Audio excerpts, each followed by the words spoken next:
Hello guys, welcome back to my channel drama series. आज मैं फिर से एक नए ड्रामा के साथ आप लोगों के सामने पेश हुई हूँ और आज मैं जिस ड्रामा की एक्सप्लेनेशन करने जा रही हूँ वो drama first marriage love story पर आधारित है। तो चलिए इस ड्रामा की एक्सप्लेनेशन को स्टार्ट करते हैं। आगे सीयू शराब के नशे में पूरी तरह टल्ली हो जाती है कि तभी उधर से मू चैन आ जाता है। तो सीयू जैसे मू चैन को देखती है तो उसमें उसे जियांग दिखाई देने लगता है और सीयू मू चैन को जियांग समझकर उस पर डोरे डालने लगती है और उसके करीब जाने लगती है, जिस चक्कर में वो दोनों एक दूसरे को किस कर लेते हैं। आगे जब मू चैन सीयू को होश में लाता है और कहता है मैं जियांग नहीं बल्कि मू चैन, तो सीयू ये सुनकर शॉक्ड हो जाती है और बिना कुछ कहे वहां से चली जाती है।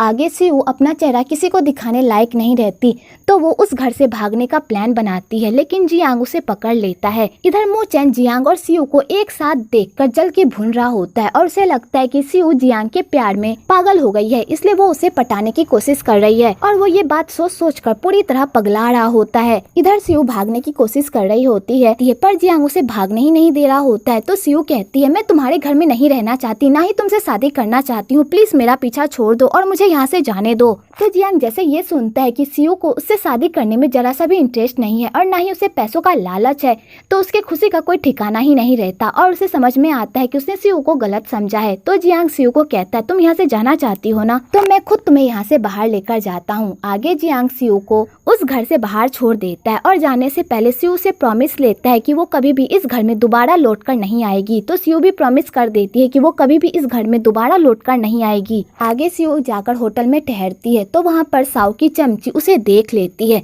तो साउ की चमची जाकर साउ के कान भर देती है कि सीयू अभी होटल में रह रही है। तो साउ अपने शादी के दिन का बदला लेने के लिए सीयू को सुनसान जगह पर बुलाती है और उसे खूब टॉर्चर करती है और उसे अधमरी हालत में छोड़कर वहाँ से भाग जाती है। इधर मू चैन जियांग से पूछता है कि सीयू कहाँ पर है, तो जियांग उसे कुछ भी नहीं बताता और कहता है तुम्हें सीयू की इतनी फिक्र क्यों हो रही है, कहीं तुम उसे पसंद तो नहीं करने लगे। तो मू चैन कहता है अगर मैं उसे पसंद करने लगा तो तुम क्या करोगे। तो जियांग कहता है ये तो अच्छी बात है, मैं तो चाहता हूँ कि आप ही सीयू से शादी कर लो। और जियांग उल्टा मू चैन को चिढ़ाकर वहाँ से चला जाता है। इधर मू चैन सीयू को हर जगह ढूंढ रहा होता है क्योंकि उसका कोई भी पता नहीं चल रहा होता है। तो वो सीयू को पागलों की तरह हर जगह ढूंढ रहा होता है। तो उसकी मेहनत भी रंग लाती है और उसे सीयू का पता मिल जाता है। आगे जब मू चैन सीयू की ऐसी हालत देखता है तो वो पूरी तरह पैनिक करने लगता है और सीयू को अपनी बाहों में उठाकर घर लेकर आता है और वो जियांग को कहता है तुम्हारी वजह से आज सीयू की जान खतरे में है, अगर सीयू को कुछ भी हुआ तो मैं तुम्हें नहीं छोड़ूंगा। और मू चैन ये कहकर वहाँ से चला जाता है। तो जियांग को भी बहुत बुरा लगता है कि उसकी वजह से सीयू की आज ऐसी हालत है। आगे पूरी रात मू चैन सीयू का ख्याल रखता है। अगली सुबह जब सीयू को होश आता है तो मू चैन सीयू को सही सलामत देखकर राहत महसूस करता है। आगे मू चैन सीयू को कहता है क्या तुम बाहर घूमने जाना चाहती हो। तो सीयू कहती है हाँ। आगे मू चैन सीयू को एक सुनसान जगह पर लेकर जाता है और वहाँ पर साउ और उसकी चमचों को भी बुलवाता है और मू चैन कहता है इन लड़कियों ने तुम्हारे साथ बहुत बुरा किया था ना, तो इनकी सजा इन्हें जरूर मिलेगी। इनकी हिम्मत कैसे हुई तुम्हें तंग करने की। और मू चैन उन तीनों नागिनों को पानी में डुबा डुबा कर उन्हें सजा देता है। तो सीयू को उन लोगों का दर्द देखा नहीं जाता और वो मू चैन को कहती है अब हो गया, इन लोगों को इनकी सजा मिल गई, अब इन्हें जाने दो। तो मू चैन कहता है ठीक है और मू चैन सीयू को लेकर वहाँ से चला जाता है। आगे सीयू मू चैन को कहती है थैंक यू सो मच मेरे लिए इतना कुछ करने के लिए।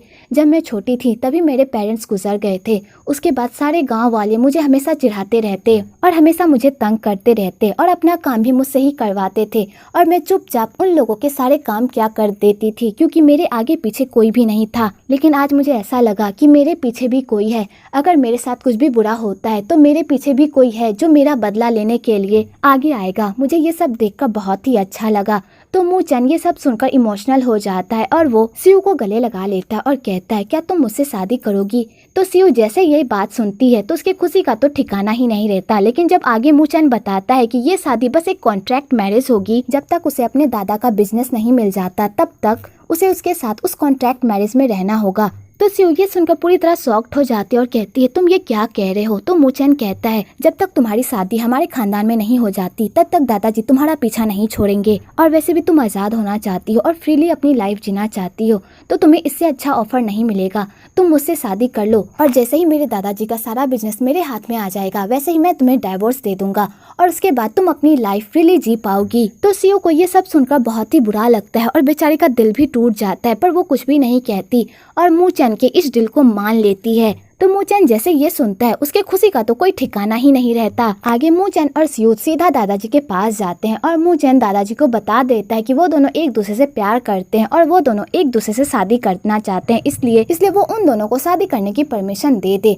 पर दादाजी उन्हें परमिशन नहीं देते और कहते हैं मैंने सियू की शादी जियांग से फिक्स की है। तो मूचैन कहता है सियू मुझसे प्यार करती है, जब वो मुझसे प्यार करती है तो वो जियांग से कैसे शादी कर सकती है। तो दादाजी कहते हैं मैं कैसे फैसला कर लूं कि तुम दोनों एक दूसरे से प्यार करते हो, और दादाजी उसके रिश्ते को रिजेक्ट करके वहाँ से चले जाते हैं। पर मूचैन हार नहीं मानता और अपने रिश्ते को प्रूफ करने के लिए प्लानिंग करने लगता है ताकि दादाजी उन दोनों के रिश्ते पर भरोसा कर ले। इधर चीफ दादाजी को कहता है जैसा आपने सोचा था वैसा ही हुआ, मूचैन और सियू एक दूसरे से प्यार करने लगे हैं, तो फिर आप उन दोनों की शादी क्यों नहीं करवा देते। तो दादाजी कहते हैं तुम मेरे पोते को नहीं जानते, वो इतनी आसानी से हार मानने वाला बिल्कुल भी नहीं है। मुझे तो इन सब में कोई झोल झपाटा लगता है, ये दोनों मिलकर मुझे बेवकूफ बनाना चाहते हैं, लेकिन मैं भी इन लोगों का दादा हूँ, मैं इतनी आसानी से बेवकूफ नहीं बनूंगा। चीफ तुम इन दोनों पर नजर रखना क्योंकि मुझे इन दोनों पर बिल्कुल भी भरोसा नहीं है। इधर मूचैन और सियू धीरे धीरे एक दूसरे के करीब आने लगते हैं, पर इन दोनों का रिश्ता बस एक कॉन्ट्रैक्ट का रिश्ता होता है। तो मूचैन कहता है दादाजी इतनी आसानी से हम दोनों के रिश्ते पर बिलीव नहीं करेंगे, हमें कुछ ऐसा करना होगा जिससे दादाजी ये मानने को तैयार हो जाएं कि हम दोनों एक दूसरे से प्यार कर।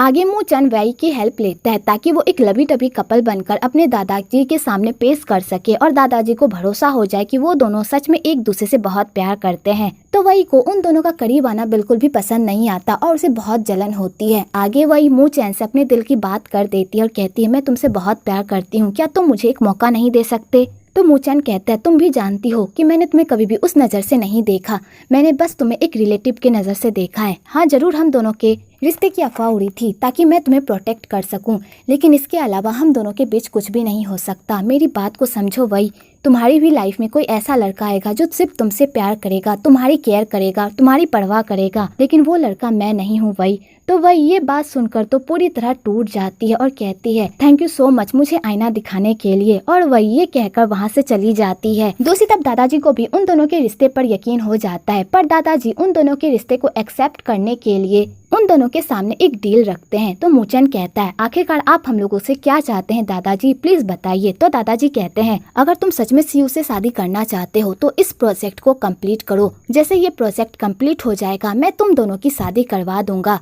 और वैसे भी तुम दोनों के पास बस 3 ही दिन है, 3 दिन में वेडिंग स्टार्ट हो जाएगी, और इस वेडिंग से पहले मुझे ये प्रॉब्लम सॉल्व चाहिए। अगर तुम दोनों ये प्रॉब्लम सॉल्व कर देते हो तो मुझे तुम दोनों के रिश्ते से कोई भी प्रॉब्लम नहीं है। तो मूचैन जैसे ही उस प्रोजेक्ट को देखता है उसका तो चेहरा ही उतर जाता है, क्योंकि वो प्रोजेक्ट 3 साल से पेंडिंग पड़ा होता है और उन लोगों ने उस प्रोजेक्ट को सक्सेसफुल बनाने के लिए बहुत कोशिश की, पर वो प्रोजेक्ट सक्सेसफुल नहीं बन पाया, क्योंकि वो प्रोजेक्ट बनाने के लिए उन लोगों को जो जमीन चाहिए होती है वो जमीन किसी और के नाम पर होती है और वो जमीन बेचने के लिए मना कर रहा होता है, जिस वजह से ये प्रोजेक्ट पेंडिंग में पड़ा होता है। इधर सियू को भी जियांग से इस प्रोजेक्ट के बारे में पता चलता है, तो वो पूरी तरह परेशान हो जाती है कि मूचैन अकेले इस प्रोजेक्ट को कंप्लीट कैसे करेगा।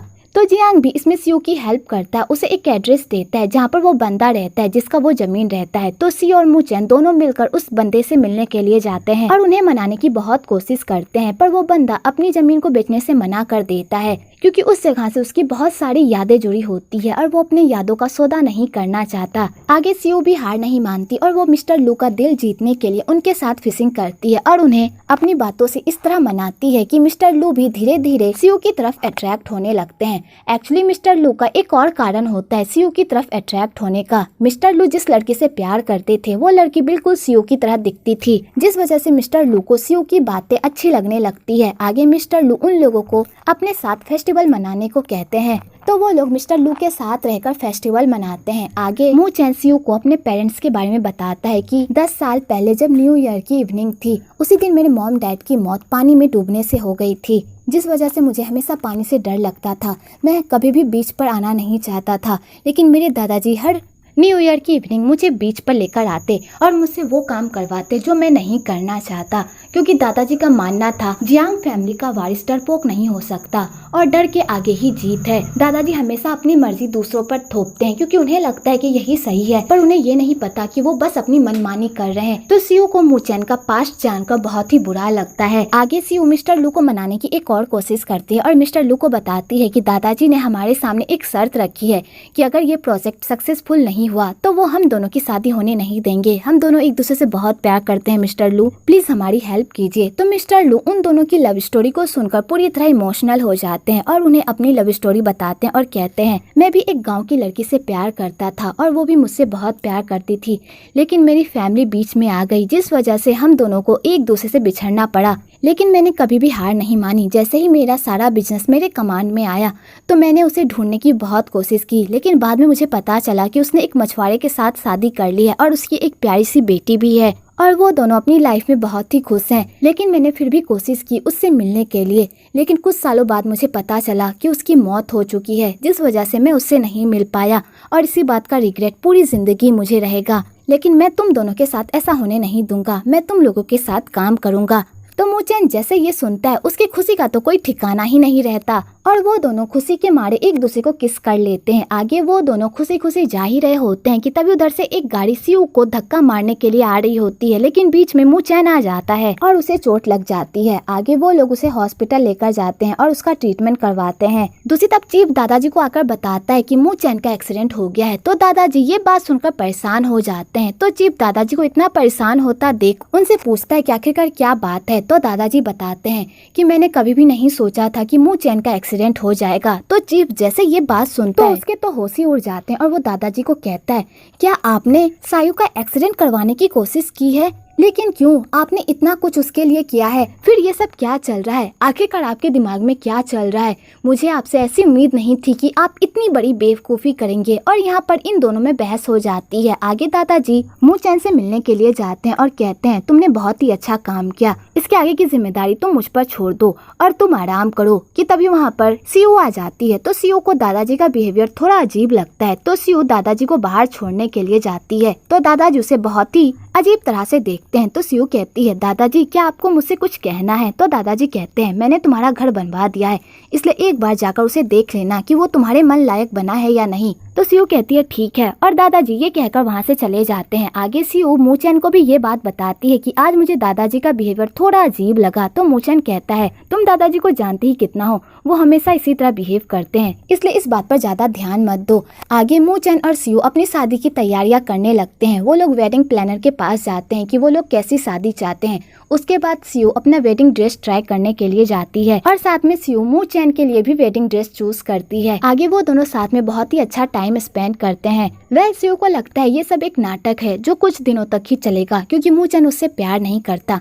पर उसे क्या पता मूचेन अब उससे प्यार करने लगा है और वो सच में उसे प्रपोज करना चाहता है और उसने तो पूरी प्लानिंग भी कर ली है। आगे वो लोग हंसी खुशी घर आते हैं तो वहाँ पर एक और बड़ा बम फूटता है। दादाजी मूचेन को बताते हैं कि अगले हफ्ते उसकी शादी मई से फिक्स हो गई है, इसलिए वो अपनी शादी की तैयारियां करे। तो मूचेन जैसे ये बात सुनता है उसके पैरों तले तो जमीन ही खिसक जाती है, क्योंकि पहले तो दादाजी ने कहा था कि उसकी शादी सीयू से होगी, तो फिर ये सब क्या चल रहा है? तो मूचेन सीधा दादाजी के पास जाता है और उनसे पूछता है कि ये सब क्या चल रहा है। तो दादाजी कहते हैं मई बहुत ही अच्छे घराने की लड़की है और उसके पापा का बिजनेस भी बहुत बड़ा है, इसलिए तुम्हें उससे शादी करनी होगी। तो मूचेन कहता है लेकिन आपने पहले कहा था अगर मुझे ये बिजनेस चाहिए तो मुझे सीयू से शादी करनी पड़ेगी, फिर ये सब क्या चल रहा है? तो दादाजी कहते हैं मैंने तुमसे झूठ कहा था, मैंने सीयू को एक चारा बनाकर उसका बस इस्तेमाल किया है उस प्रोजेक्ट को पाने के। हम लोग 3 साल से उस प्रोजेक्ट पर काम कर रहे थे और उस प्रोजेक्ट के लिए हमें जो जमीन चाहिए थी और वो जमीन मिस्टर लू के नाम पर थी और मिस्टर लू आसानी से हमारी बात नहीं मान रहे थे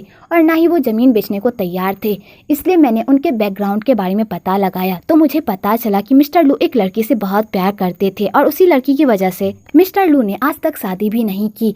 तो मैंने मिस्टर लू की गर्लफ्रेंड का पता लगाया तो मुझे पता चला कि मिस्टर लू की गर्लफ्रेंड की बेटी सीयू है जो बिल्कुल अपनी माँ की तरह दिखती है, इसलिए मैंने उस प्रोजेक्ट को पाने के लिए सीयू का इस्तेमाल किया और उसे चारे की तरह मिस्टर लू के सामने पेश किया ताकि मिस्टर लू हमारे साथ उस प्रोजेक्ट को करने के लिए मान जाए। तो मूचेन जैसे ये सुनता है उसे तो बिलीव ही नहीं होता कि दादाजी बस उस प्रोजेक्ट को पाने के लिए सीयू का इस्तेमाल कर रहे थे और उसकी फीलिंग्स के साथ खेल रहे थे। तो मूचेन कहता है दादाजी आप इतना गिर सकते हो, मुझे यकीन नहीं हो रहा। तो दादाजी कहते हैं जो हो गया सो हो गया, पास्ट को पीछे छोड़ो और अपने फ्यूचर पर ध्यान दो, चुपचाप मई से शादी कर लो क्योंकि वही लड़की हमारे खानदान के लायक है, समझे?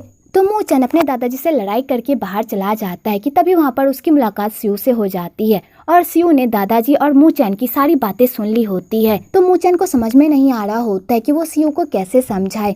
तो सियू कहती है तुम्हें समझाने की कोई जरूरत नहीं है, वैसे भी हम दोनों प्यार करके एक दूसरे से शादी तो कर नहीं रहे थे, हम दोनों के बीच एक कॉन्ट्रैक्ट हुआ था, पर अब उस कॉन्ट्रैक्ट की कोई जरूरत नहीं है क्योंकि मई से शादी करने के बाद तुम्हें तुम्हारा पूरा बिजनेस मिल जाएगा, जो तुम चाहते थे तुम्हें वो सब मिल जाएगा, इसलिए मेरे लिए बुरा मनाने की कोई जरूरत नहीं है। और सियू मूचैन को अलविदा कहकर वहाँ से चली जाती है। तो बेचारा मूचैन देखता ही रह जाता है क्योंकि उसके पास कहने के लिए कुछ भी नहीं होता, क्योंकि उसके अपने दादा ने सियू के साथ इतना बुरा किया होता है जिसे वो चाहकर भी ठीक नहीं कर सकता। आगे इसी तरह दिन बीतते जाते हैं और मूचैन के शादी का दिन भी आ जाता है। तो बेचारी सियू ये सब टीवी पर देखकर पूरी तरह सैड हो जाती है और बीच पर टहलने जाती है ताकि वो अपना माइंड फ्रेश कर सके कि तभी उधर से मूचैन आता है और कहता है प्रिंसेस क्या सोच रही हो। तो सियू जैसे मूचैन को देखती है वो उसे देखते ही रह जाती है। आगे मूचैन सियू को शादी के लिए प्रपोज कर देता है और मूचैन एक्सेप्ट भी कर लेती है और यहाँ पर इन दोनों को उनके प्यार की मंजिल मिल जाती है। वेल, आपको ये मूवी कैसी लगी कमेंट में जरूर बताइएगा। अगर आपको ये मूवी अच्छी लगी हो तो एक लाइक जरूर करें और मेरे चैनल को सब्सक्राइब करना तो बिल्कुल ना भूले।